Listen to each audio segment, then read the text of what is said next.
Très chers téléspectateurs, bonsoir et merci d'être au rendez-vous de l'information sur la Centrale Togo TV. Les cours de vacances, une traditionnelle organisation au Togo à l'orée de chaque vacances. Objectif, renforcer les capacités des enfants, relever le niveau de ceux qui ont eu des difficultés au cours de l'année scolaire achevée. Pourquoi les cours de vacances? À quels besoins répondent-ils? Quel est le contenu de ces cours et quel devrait être ce contenu? Qui donne les cours de vacances? Quelle attitude adopter vis-à-vis des cours de vacances? Des éléments de réponse dans ce reportage signé Tahal Nieni. Les vacances en principe sont faites pour que les élèves s'y reposent. Cependant, il est à constater qu'avant même la fin de ce moment de repos, un déferlement d'élèves et d'écoliers se constate dans les établissements d'enseignement primaire et secondaire qui rappellent la rentrée scolaire. À la seule différence que ces élèves ne sont pas en tenue d'école. La raison, les cours des vacances. Si ces cours connaissent de plus en plus l'adhésion de nombreux parents, certains restent encore réticents. Les avis sont, en effet, partagés quant à la nécessité pour les enfants d'aller à l'école pendant une période qui leur est offerte pour qu'ils se reposent.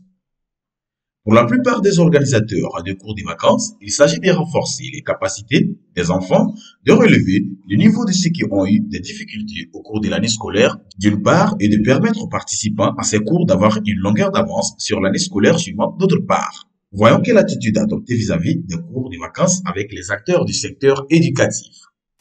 Je crois que nous sommes à la veille, ou bien nous sommes en vacances, disons.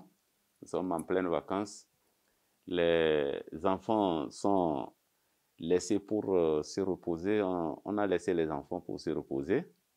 Et ce repos, c'est auprès de leurs parents. Et en vacances, les enfants doivent être occupés. Ils ne vont pas se reposer seulement. Ils doivent aider leurs parents. Si les parents sont des commerçants, si les parents sont des ouvriers, si les parents sont des cultivateurs, ainsi de suite, ils doivent quand même mettre la main à la pâte pour que les parents soient soulagés. Mais ils ne doivent pas aussi oublier non plus leur cahier. Parce que dans 2 mois, les cours vont reprendre. Alors, ils doivent avoir un calendrier, un emploi du temps qui va de temps à autre les amener à la lecture et à réviser certaines leçons, à visiter les bibliothèques comme Claque à Sokodé pour lire et se ressourcer. Les parents, pour la plupart, adhèrent à cet objectif. Ils souhaitent voir les résultats scolaires de leurs enfants s'améliorer. Pour eux, comme pour les organisateurs des cours de vacances, prendre de l'avance sur les cours permet à l'enfant d'affronter l'année scolaire avec plus de sérénité. Les enfants, principaux acteurs et bénéficiaires, ne disent pas autre chose. Aujourd'hui, nous tendons vers une gratuité des cours de vacances selon le dernier communiqué du ministre de l'enseignement primaire et secondaire, professeur Doudi Kokoroko. Une annonce qui n'enchante pas tout le monde.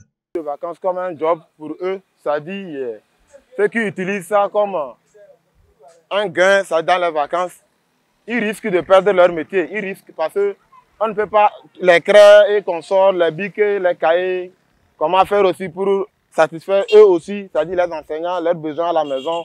À base de ça, les frais de scolarité de cours de vacances, ils peuvent aussi satisfaire leur maison. Mais si on dit la gratuité, on risque de perdre, c'est-à-dire la valeur des cours de vacances. Vous allez voir que la gratuité même va faire que les élèves vont faire des trucs un peu bizarres à l'école que les professeurs n'arriveront pas à bien les cerner. Pour le secrétaire principal de l'inspection de l'enseignement primaire de Tchaoudjo Sud, plusieurs raisons ont motivé cette décision du ministre. Les cours de vacances, c'est une occupation qu'on fait aux enfants pendant les vacances pour essayer de les mettre à niveau. Parfois, au cours de l'année, ce n'est pas tout qu'ils ont maîtrisé. Donc, au cours des vacances, on peut revenir sur les manquements constatés au cours de l'année, lors des apprentissages durant l'année scolaire. Donc, en principe, je dirais que ce n'est pas de nouvelles leçons qu'on donne aux enfants, mais c'est sous forme d'une remédiation à ce qui a été fait durant l'année scolaire. Et c'est une mise à niveau. En principe, un enfant, surtout pour les passages automatiques, au niveau des classes des passages automatiques, ce n'est pas dit qu'il passe après l'évaluation. Durant les vacances, on va chercher à le mettre à niveau des autres. Donc, s'il faut vraiment parler des cours de vacances en bonne et due forme, ce n'étaient pas tous les enfants qui sont concernés tout de suite. C'est ceux qui méritaient d'être remédiés, d'avoir une mise à niveau pour atteindre les niveaux des autres à la rentrée. Maintenant, pour les autres qui étaient quand même bien, c'est une façon de ne pas prendre tout le temps des vacances-là pour s'amuser et peut-être jusqu'à la rentrée, oublier certaines notions qu'ils devraient garder avant le démarrage de l'année nouvelle. C'est une forme de préparation à la nouvelle classe. Les petites notions élémentaires de la classe qu'ils vont affronter, on peut leur donner ça durant les vacances et qu'à la rentrée, ils commencent bien. Voilà en fait l'objectif des cours de vacances. Ne pas laisser les enfants dans la perdition, parce que s'ils sont libres, ils vont se livrer à d'autres choses, ils vont oublier. Donc c'est une façon de maintenir leur niveau avant la rentrée. C'est pour eux un privilège d'être en avance sur les autres. Parlons agriculture. Depuis près de 2 décennies, s'est développée dans notre pays l'utilisation d'intrants en agriculture. Ce sont des éléments qui viennent s'ajouter au processus de mise en culture en vue d'augmenter la productivité. Quels sont les enjeux de l'utilisation des intrants agricoles? Quelles répercussions cela a sur l'environnement et sur la société? Écoutons quelques avis dans ce reportage de Ramia Tchagbele. La création d'un agrosystème passe très souvent par les étapes de désherbage, de déforestation, de labourage, d'ensemencement des plants. Pendant les étapes de désherbage et de déforestation, l'homme utilise des produits phytosanitaires tels que herbicides, insecticides pour éliminer les mauvaises herbes, les animaux ravageurs, les parasites des plantes. Il ressort de ce qui précède que les intrants sont utilisés à 2 fins.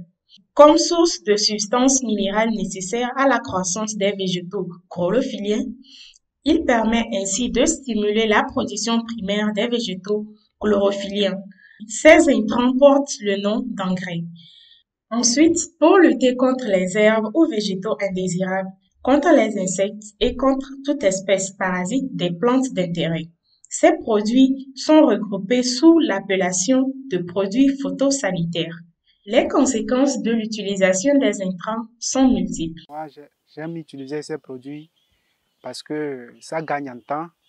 Et deuxièmement, c'est moins coûteux puisque, par exemple, dans un champ d'hectares, si tu veux prendre les travailleurs pour te travailler, la somme que ça va te prendre est élevée plus que la somme des produits.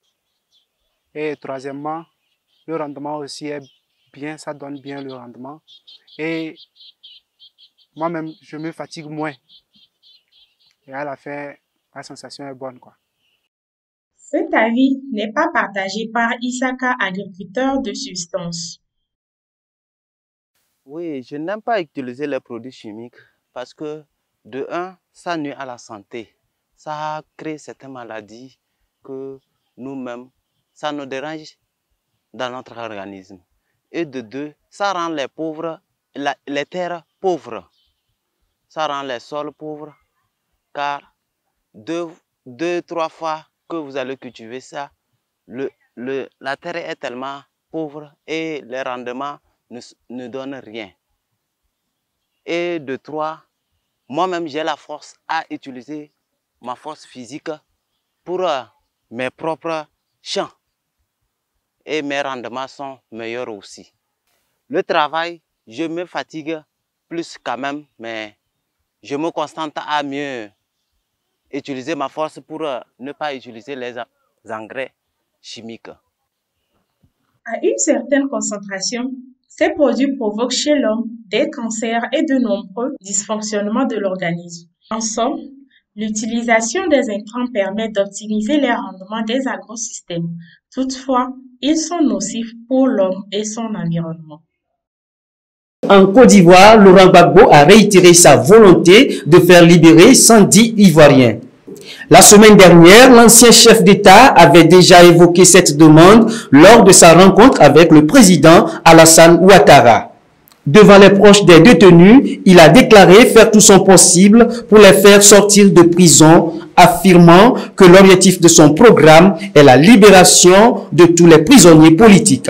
L'occasion m'a été donnée de rencontrer le président Ouattara.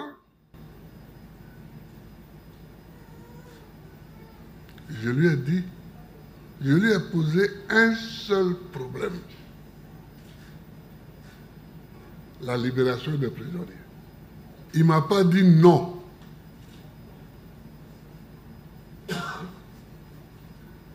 Mais il ne m'a pas dit oui.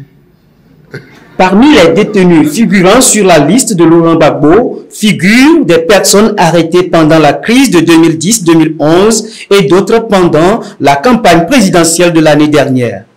Par ma voix, nous vous demandons pardon de plaider pour le cas de nos maris, puisqu'ils soient enfin libérés, Monsieur le Président.